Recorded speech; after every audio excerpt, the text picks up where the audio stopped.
what? 8 dy, right? So what does that become? Pi times 8 y from 0 to 2, so it's going to be 16 pi. So the volume of that base is 16 pi. It's like a dowel with a middle cut out. But then what happens? The next interval is going to be pi. It's going to go from 2 to 4, right? What's the bigger radius still? 3 squared, and we want it dy, correct? How come that's the inner radius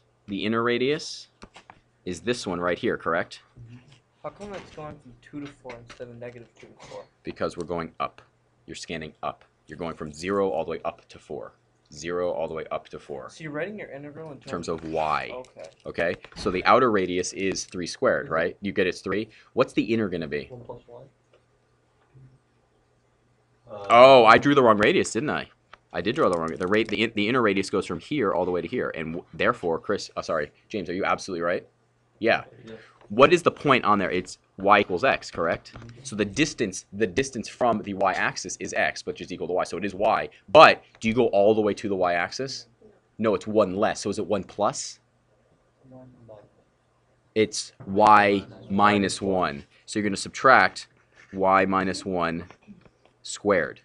Absolutely. It's y minus 1. So when you do this out, this is, guys and girls, this is the setup here. This is the work. The work is in the setup, because once you do this, 2 to 4, 9 minus, what, y squared minus 2y plus 1 dy.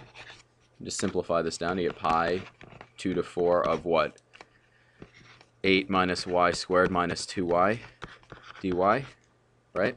So you get pi 2 to 4 of, oh, we don't need the 2 to 4 because we're going to actually integrate. We end up with what? 8y minus 1/3 y cubed minus y squared from 2 to 4. Absolutely. Are we good with this? We could do that out. It will be, in addition to drawing one slice, you need to visualize what happens to the slices as it scans across the entire volume. And in this case, it starts out at 0, goes all the way up to 2, and nothing changes. It's just a cylinder with a hole cut out, right? And Tony is about to say something and probably say I'm doing it wrong. It's not that bad. You get r cubed minus 1/3 r cubed minus, we get r cubed minus r squared h minus, do we really want to multiply that out? r minus h cubed? Not really, right? So I'm not going to yet. I'm going to hope I don't need to. So we end up with how many, what do we end up with here? This cancels with that, right? Mm-hmm. You end up with negative 1/3 r cubed plus r squared h minus 1/3 plus, thank you, r minus h cubed. Is that correct? Yes. Let's factor out a negative. Let's factor out a negative 1/3. Sure, why not? So we end up with negative 1/3 pi times r cubed. I'm just going to factor out 1/3.